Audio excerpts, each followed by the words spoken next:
Welcome back to part 6 of the indefinite integration series. Today we are going to do several type of sums. In fact, we are also going to do some isolated type of sums. So the first type is linear substitution. So if you have an integration where you have a function and you have linear expression ax plus b, and it would be raised to some power which could be fractional as well. So in that case we would put that ax plus b equal to t, and then we would proceed further. So as an example, I will take this first question. You have integration of x square into root of 1 minus x. So it's quite clear that this 1 minus x is raised to half, and we would not be comfortable with this power half, or at least a linear expression inside such a power. So we would straight away put this 1 minus x equal to t. When we derivate, you get 0 minus 1 equal to dt by dx, which would mean dx would become minus dt. The minus sign is transferred on the other side. We also need to know that x is equal to 1 minus t. So minus x goes there and t comes here. So x becomes 1 minus t.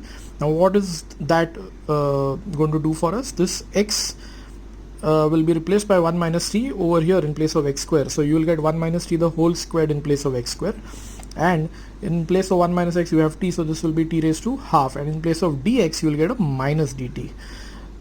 Alright, so what do we do after that? We take this minus sign out, we expand this, you get 1 minus 2t plus t square into t raised to half. This t raised to half is multiplied inside to all the three terms. You get t raised to half minus 2 into t raised to half becomes t raised to 3 by 2 into t square into t raised to half becomes t raised to 5 by 2. And then we integrate all three terms. That's quite simple. The minus sign outside bracket, you get 2 by 3 t raised to 3 by 2 minus 2 into this is 2 by 5 t raised to 5 by 2 plus this is 2 by 7 into t raised to 7 by 2 plus c.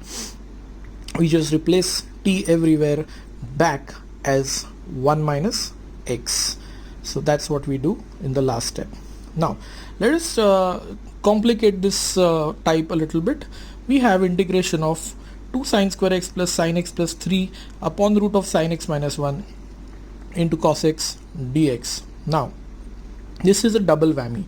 You not only have a cos x with dx, so obviously you know you have to put sine x equal to t, but you also have a difficult power. So you have a sine x minus 1 raised to half, so it would be well advised that we put sine x minus 1 the whole thing equal to t, so that this denominator just becomes a root t, a single term with a difficult power. So we put sine x minus 1 equal to t. Obviously cos x dx becomes dt. Also you should know that sine x is t plus 1. This minus 1 comes here, so sine x will be replaced by t plus 1 all over here in the numerator.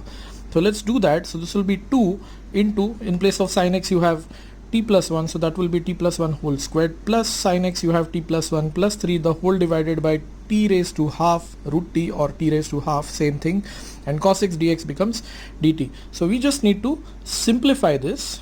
See, we have expanded this t plus 1 plus 3 has become t plus 4. We multiply this 2 inside and we also add this t and this 4 over here, so you get 2t square plus 5t plus 6 the whole divided by t raised to half. So we will split up this t raised to half in all the three terms, and you will get 2 into t square upon t raised to half becomes t raised to 3 by 2, 5t upon t raised to half becomes 5t raised to half in the numerator, and plus 6, and there's a t raised to half in the denominator, so we'll just write that as root t in the denominator. And then we integrate all the three terms. So this 2 into this is 2 by 5 t raised to 5 by 2 plus 5 into this is 2 by 3 t raised to 3 by 2 plus 6, and integration of 1 by root t is 2 root t plus c. And at the last step we just replace t by sine x minus 1 everywhere. Moving on to the third sum. Now this is an important question, because even though it appears like the previous two type of sums, there is a difference over here. Now we have integration of 1 upon x plus 1 into root of x minus 1. Now as per what I've told you in the earlier two sums, you would try to put that linear expression equal to t, which is raised to a difficult power. So you would be tempted to put x minus 1 equal to t. But we don't put only x minus 1 equal to t, we put root of x minus 1 equal to t. Now in the earlier questions, if you see here in the first question, there was there were two terms multiplying and both of them were in the numerator. There was no denominator at all. If you see the second question, there was some expression in the numerator and there was an expression in the denominator. So that's why we put sin x minus 1 equal to t, or that expression which was in a difficult power, that we put as equal to t. But in this case, both the expressions are in the denominator. There's nothing in the numerator. There is one term x plus 1 which is a linear term, which is not a difficult power, but the other one x minus 1 is inside a difficult power. So we are not going to put just x minus 1 equal to t, we are going to put root of x minus 1 equal to t. So you can note that point very clearly for your reference later on. Now root of x minus 1 equal to t is then squared, so x minus 1 equal to t square you get. We derivate with respect to x, so x minus 1 becomes 1 minus 0 equal to t square with respect to x is 2t into dt by dx. So you can transfer this dx here, so you get dx equal to 2t dt. Also your x is equal to t square plus 1, so that x equal to t square plus 1 will be put here. So in place of x plus 1, when you put t square plus 1, you'll get t square plus 2 in the denominator.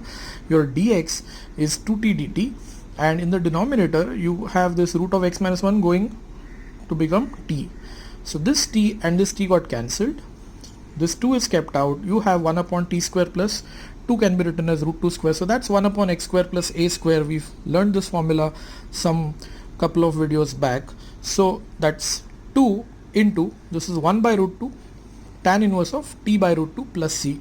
Now we just have to, this 2 by root 2 becomes root 2, and then we have to just replace this t by root of x minus 1. So you will get root 2 tan inverse of the whole root of x minus 1 upon 2. This root and root of x minus 1 is given a common root.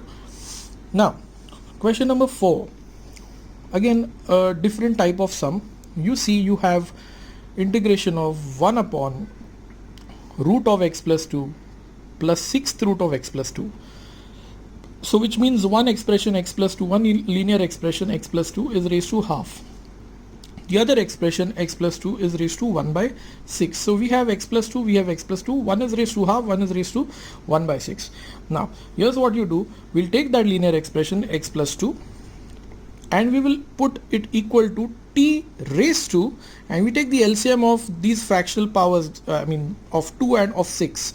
So the LCM of 2 and 6 you know is 6, so you will get x plus 2 equal to t raised to 6. You will put x plus 2 equal to t raised to 6. Now for example, if the power here was half and say here it was 1 by 4, then we would have put x plus 2 equal to t raised to 4, because the LCM of 2 and 4 is 4.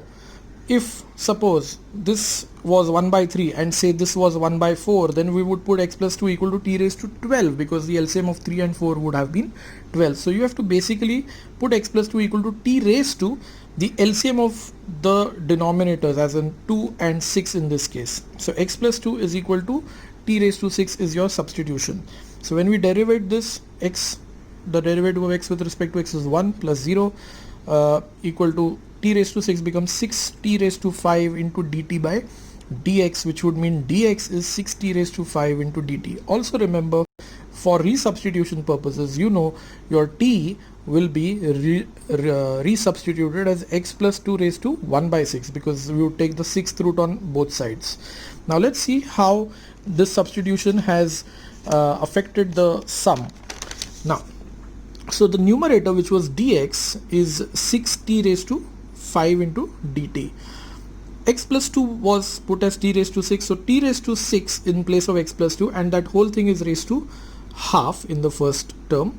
Similarly, x plus 2 is put as t raised to 6 in the second term as well, and in that it is raised to 1 by 6. So what is the effect of t raised to 6 raised to half? It becomes t cube, and t raised to 6 raised to 1 by 6 makes it t. Meanwhile, I've kept this 6 out, this constant, so you have t raised to 5 upon t cube plus t. Now we will take 1 t common and cancel with t raised to 5. You get t raised to 4 upon t square plus 1. Now if you go by the power of the numerator, the polynomial in the numerator has a higher power than the power of the polynomial in the denominator, we could actually divide the numerator by denominator and then write dividend upon divisor equal to quotient plus remainder upon divisor. But what I have decided to do is, I have decided to subtract 1 and add 1 in the numerator, right? And then t raised to 4 minus 1 can be written as t square minus 1 into t square plus 1, like a square minus b square is a minus b into a plus b.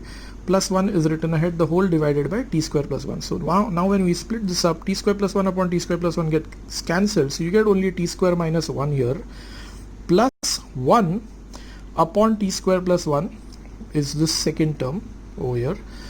And so if suppose I were to have actually divided the numerator by the denominator, this t square minus 1 would have been my quotient, 1 would have been my remainder, and t square plus 1 of course would have been my divisor. So you could have done that bit of division in the middle. I have chosen to subtract 1 and add 1 and use some algebra instead.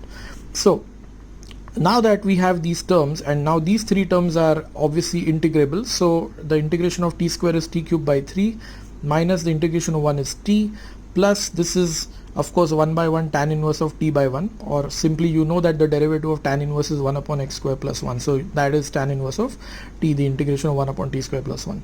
Now that we have the answer ready, now we will just resubstitute in place of t x plus 2 raised to 1 by 6. So when we put t back as x plus 2 raised to 1 by 6, so 1 by 6 raised to 3 will give you 1 by 2. Meanwhile the 6 is getting multiplied to all three terms, so 6 and this 3 will make it 2. This 6 multiplies with this t, so there is a minus 6 and t will become x plus 2 raised to 1 by 6. Again plus 6, and this is tan inverse of, in place of t you will put x plus 2 raised to 1 by 6 plus c. Now let's come to type 7. Type 7 is the type where you have integration of the type 1 upon a cos x plus b sin x plus c. I'll repeat, integration of 1 upon a cos x plus b sin x plus c.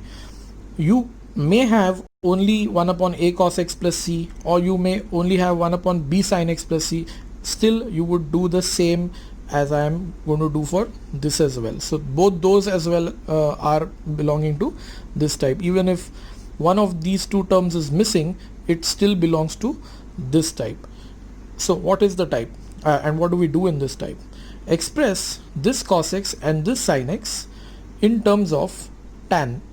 You know the tan x formula. Cos can be written as 1 minus tan square x by 2 upon 1 plus tan square x by 2, and sin x can be written as 2 tan x by 2 upon 1 plus tan square x by 2. Those are the cos and sin formulae in terms of tan as per trigonometry.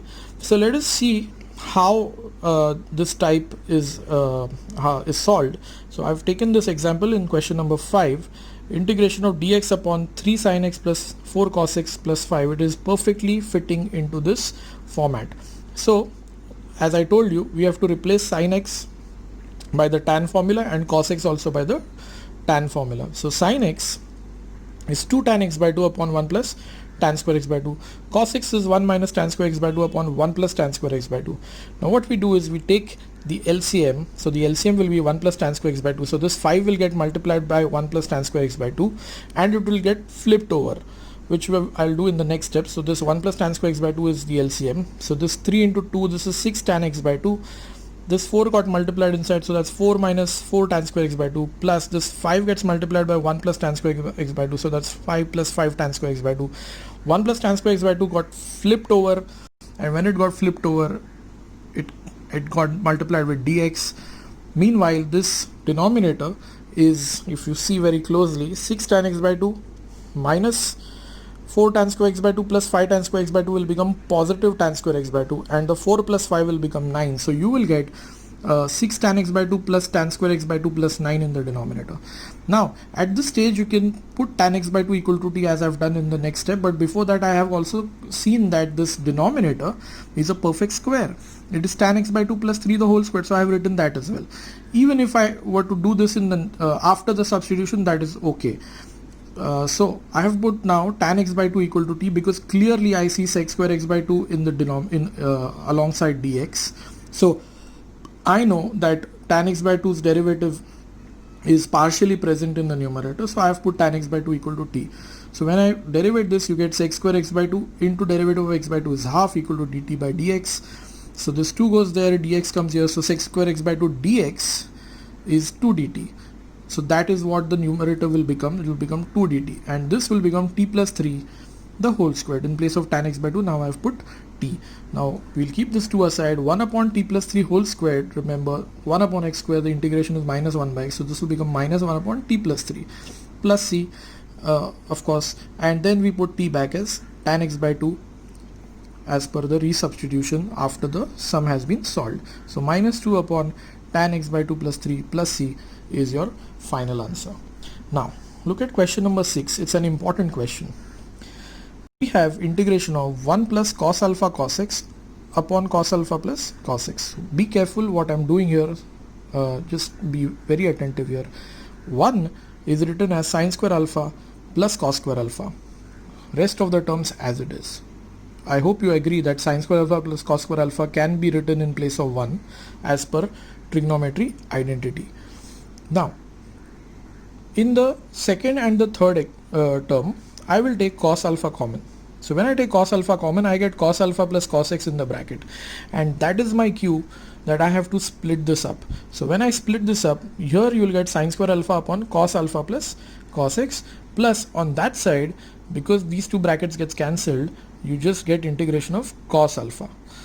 Now I will keep the sin square alpha outside, and I will write this cos x in terms of tan. Remember, this is also in that same type 7 form.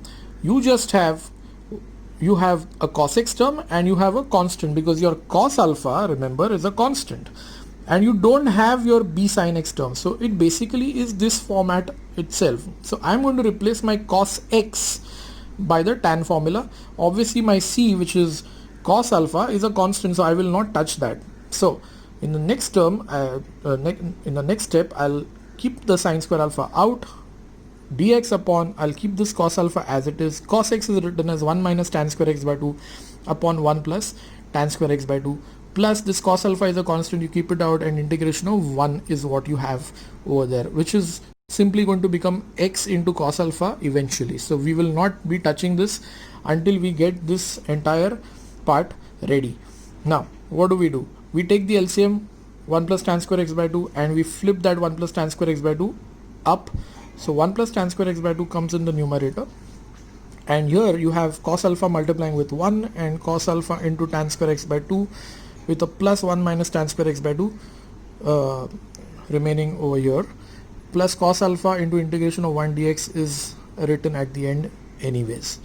Now what we are going to do here, we are going to take this cos alpha and this 1, so you will keep this 1 plus cos alpha in one bracket, and cos alpha tan square x by 2 minus tan square x by 2, in that we'll take minus tan square x by 2 common, and you'll get 1 minus cos alpha in the bracket. So if you see that, you have sin square alpha, and the numerator 1 plus tan square x by 2 has become sec square x by 2 dx. This is, as I told you, 1 plus cos alpha. I've taken minus tan square x by 2 common, and you get 1 minus cos alpha in the bracket, plus cos alpha integration of 1 dx has been written ahead. Now I'm going to put tan x by 2 equal to t, because I see this sec square x by 2 in the numerator. So I get sec square x by 2 dx as 2 dt. So what do I get then? Sin square alpha into, this is 2 dt, your sec square x by 2 dx is 2 dt. 1 plus cos alpha is 2 cos square alpha by 2, 1 minus cos alpha is 2 sin square alpha by 2 as per trigonometry. Tan square x by 2 has become t square. This term is written as it is. Then this becomes sin square alpha into, we take this 2 and this 2 common and cancel with this 2, and so you get dt upon, this is cos square alpha by 2 minus sin alpha by 2 into t the whole squared, plus cos alpha into integration of 1 dx remains. Now let us integrate. So sin square alpha into, so this is 1 upon a square minus x square formula. So that's 1 upon 2a. So 1 upon 2 into cos alpha by 2 log of a plus t upon a minus t. So that's cos alpha by 2 plus sin alpha by 2 t, the whole divided by cos alpha by 2 minus sin alpha by 2 t, and the whole thing is divided by the coefficient of t. So we'll also divide by sin alpha by 2 outside. Also now we will integrate 1 as x, so that becomes x cos alpha plus c at the end. Now 1 upon 2 sin alpha by 2 cos alpha by 2 becomes sin alpha as per trigonometry. So sin square alpha upon sin alpha will become sin alpha. Meanwhile over here we will divide by sin alpha by 2 throughout, in the numerator and denominator. So this cos alpha by 2 upon sin alpha by 2 will become cot alpha by 2, plus this gets freed of sin alpha by 2, so this is tan x by 2 in place of t. Denominator cot alpha by 2 minus tan x by 2 plus x cos alpha plus c is your answer. Now I'll take this last question, question number 7, again a very unique type of sum, so you have to really note this down as a typical type of sum. You have cos x minus sin x upon sin minus 9 sin 2x to be integrated. Now you see the formation is so unique, you will never miss this formation.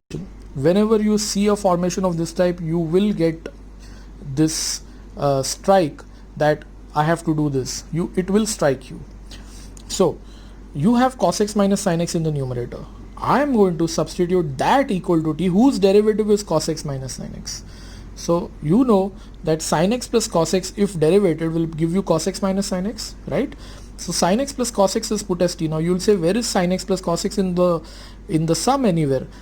It's hidden. We will see how that is useful to us. But we will put that as t, whose derivative is present over here. So sin x plus cos x, clearly you know the derivative of which is cos x minus sin x, which is present here. So cos x minus sin x dx will become dt. So this entire numerator will be replaced by dt. Now you would say, still what do we do with sin x plus cos x equal to t, because we don't have a term like that. Now let us square this. So when we square, you get sin x plus cos x whole squared equal to t square.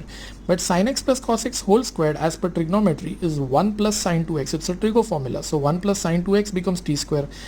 You just happen to have a sin 2x in the sum, right? So sin 2x therefore becomes t square minus 1. You take this 1 over there. So in place of sin 2x, we will replace t square minus 1. That is how your sin x plus cos x equal to t comes in handy. We get the value of sin 2x as t square minus 1. So this sin 2x gets replaced by t square minus 1. There is a dt in place of cos x minus sin x dx.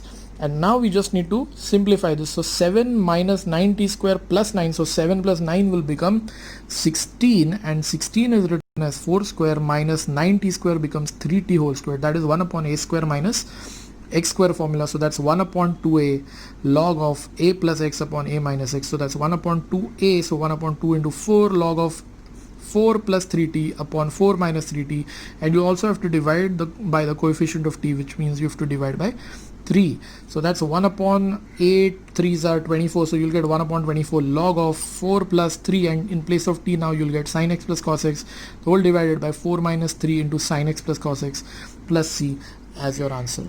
I hope these 7 sums were crystal clear to you. Until next time, goodbye.